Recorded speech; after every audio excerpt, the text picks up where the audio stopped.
The Videotronic Compact System is not about videotape, and it certainly isn't even about video. It's about a completely analog format known as movie film. So motion picture film stored on tiny little tapes, 8mm in size like you see here. So this is a strip of Super 8 sound movie film, which is the format that this machine uses. And it uses a magnetic soundtrack. You can see the little magnetic stripe there, brown, there on the right side of this strip. Now, other formats didn't use magnetic strips, they used optical. And those formats are like 16mm, which a lot of us who were alive and in school in the 1970s saw movies on this format while we were at school. And then some of us, even some of you out there who are younger, probably saw movies on this format, which is the 35mm format. And again, both of these two used primarily optical soundtracks, although there was exceptions for both. And then another little format that came out for home movie use was this one here, and this is regular 8mm film. Okay, bigger sprocket holes. You can see the difference here between these two. Bigger sprocket holes, and as far as I know, there was not a sound-based 8mm, but again, there's always exceptions, right? I just haven't seen one. So there again on the left is regular 8, and to the right is Super 8, which gave you a larger image and a smaller sprocket hole to drive it through the system. Okay, so this system not only uses Super 8 sound movie film, but it is one of many cartridge systems that were available in the 1970s and maybe even back into the 60s. So this one here on the left, this is the Videotronic Compact cartridge with a full reel of film on there. There's actually 15 minutes worth of film on this cartridge. And it uses a series of pulleys and even a gear to pull the film through the system and wind it in an endless loop, very much like an 8-track tape is an endless loop tape. Okay, this one here is a very similar system. This is the Fairchild, and the Fairchild system is called Movie Pack, and Movie Pack is very similar, but it's much thinner and doesn't have as near as sophisticated as a cartridge system to pull the film through the system. It literally came out of the center of the core here, is looped through, and then is wrapped back around. And then last amongst these is the Technicolor system. And the Technicolor system, I have not yet found a Technicolor system or even found one cheap enough that I wanted to buy. But the Technicolor system is the same company as the name you know of, and that is Technicolor. And they made little cartridge systems as well. So the idea behind this system was to give people an affordable means and a portable means of sharing their video message. Of course, now today we all have our smartphones we can carry around and little tiny video projectors. But back in the day, if you wanted to have a display, you had to have a big tube TV to carry around, and then you had to have a screen, or you even had to have a projector, and their video projectors were gigantic at that time period. So again, portability and cost is very much at a minimal with this system as well. Okay, so let's kind of get into one of these cartridges. I want to show you what's inside and what makes it tick and how I figured out how to thread one. And then we'll go over the features of the Videotronic Compact. So what does a Videotronic Compact cartridge consist of? Well, it's several pieces, and at the base of it is this cover, this little piece that comes out, as you see here, and excuse the dust. All right, so there's that piece there that comes off, revealing underneath the series of pulleys and guides that are in here. So the way it works is that the film is pulled from the core of the system right, let's see, on this side. So the film comes out of the core from on the top side of this, which I'll show you in a moment, comes out, it goes around this loop, and then is pulled across on a gear. And you can see that there are spokes right there on this side of this big wheel that's right here in the center, which is actually turned or driven by the projector. So it comes out here, and then it is driven across this gear, which is shared with the exit film as well. So it goes around there, goes through the projection system. This part here is where it goes through the sound head, where the magnetic strip is read by the sound head. Goes back into here, goes across the same gear again, then it goes across here, down here, and then it goes back up to the top part and then is looped back in to the film reel. So this allows a very smooth and steady operation and looping of the film from one end of the cartridge to the other.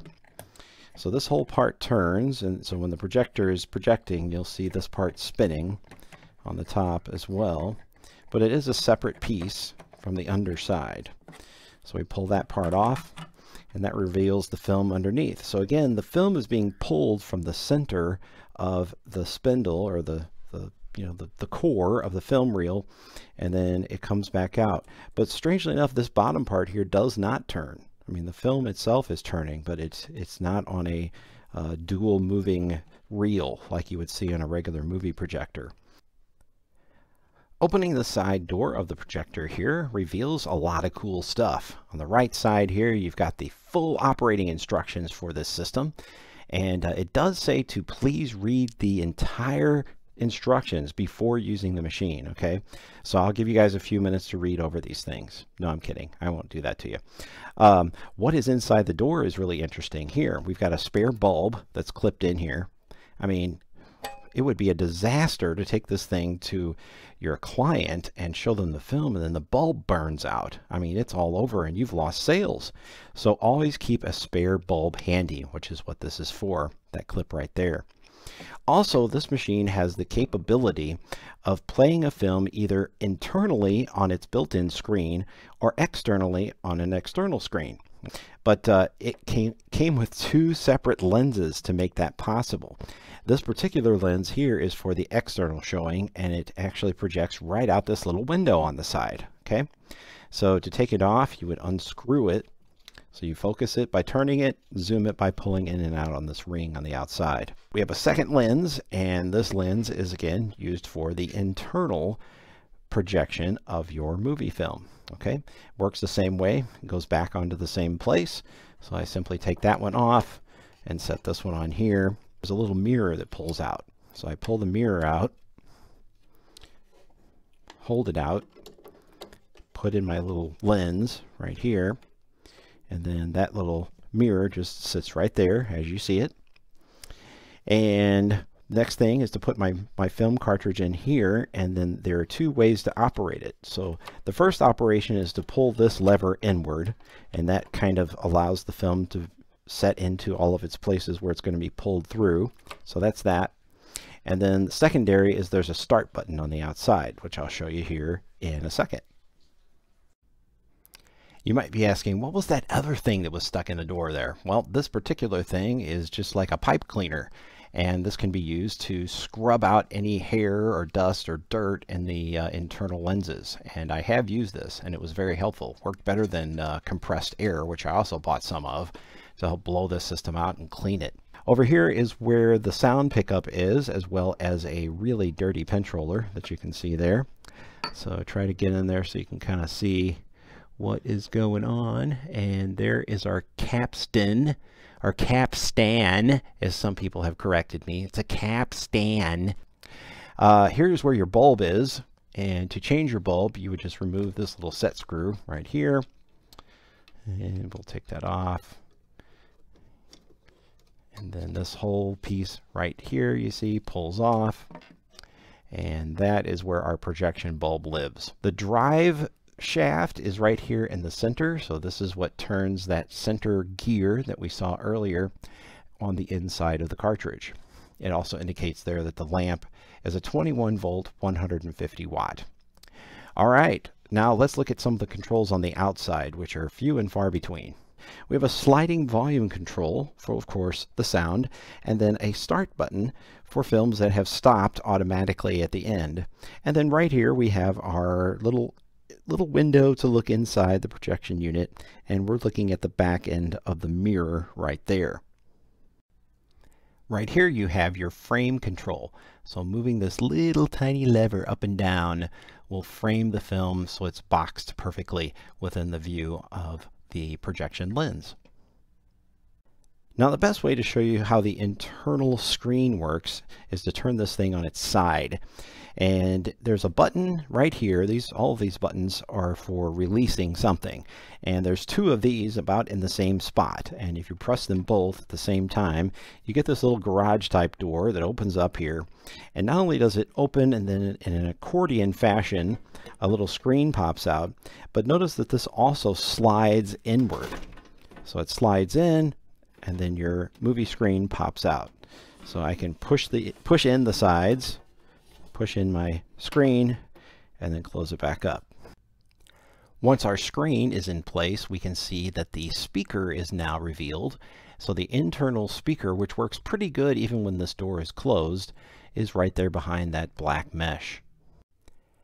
With our internal screen in its outward position, we now see that there is a revelation of internal parts here. So we can kind of take our camera inside and take a look. So this is a part that your customer wouldn't see, the inside of this projector here. But you can see the lens is looking through that little mirror right out at the screen itself, which I can turn my camera around and show you the back side of. And now the moment you've all been waiting for, an actual demonstration of this unit in operation. I've got a video here, or a film, not a video, but I've got a film here, and here's the title of it. It's Petrolon Slick 50 Part 2 Marketing Plan. Now you may have noticed in earlier shots of this machine that there's a gigantic bumper sticker on the outside. Well, that's a clue to let you know that this video or this film is associated with Slick 50. Now, if you're a car person, you know what Slick 50 is. Slick 50 was an additive that you would put in your car that would allow you to save your engine even if it ran out of oil. It would actually support an engine running without oil in it. Of course, that's with the Slick 50 in place prior to you running out of oil. But so here's operation. Put the cartridge right there, flip it up here into the on position, close the door, turn the unit around,